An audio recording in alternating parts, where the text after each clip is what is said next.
大家好，我係 Still。上一集我同大家講咗一樣嘢，地下嘅世界唔係亂，只不過係一套我哋平時睇唔到嘅秩序。今日呢一集，我想再行前啲，我想同大家拆解一個好多人一直誤會嘅問題：點解地下可以長期存在，甚至仲有時可以俾人默許呢？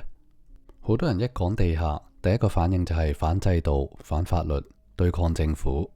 但係如果大家真係觀察得夠耐，大家會發現一件好反邏輯嘅事。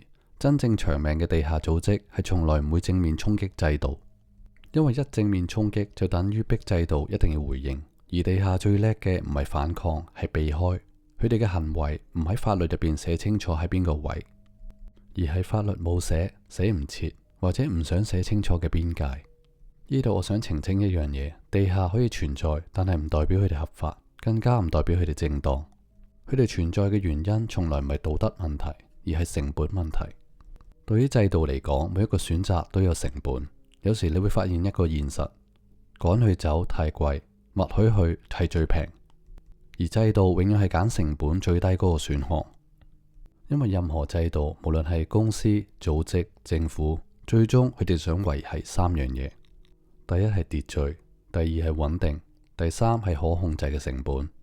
如果一個地下組織做到呢三件事，自己管好自己，唔影響表面秩序，唔擴散，唔失控，咁樣對制度嚟講，佢反而係變成一個緩衝區，唔係敵人，亦都唔係朋友。只要你唔逼我處理，我就唔會主動去清除你。講到呢度，大家可能覺得唔舒服，因為大家會發現一件事：地下世界唔係亂，佢只係比我哋想象中更加守規矩。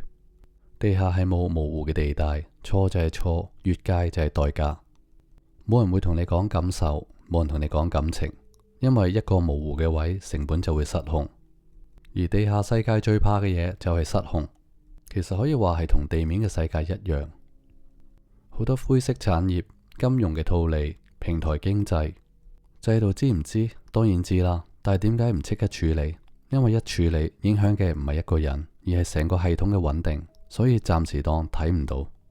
呢度我想同大家鎖定一啲好重要嘅判斷：地下唔代表係反制度。佢哋係最理解制度嘅一班人，佢哋知道邊條線可以踩，邊條線一定唔可以過，而佢哋亦都唔會挑戰權力。佢哋只係利用權力未覆蓋嘅空位，所以佢哋可以活得咁耐。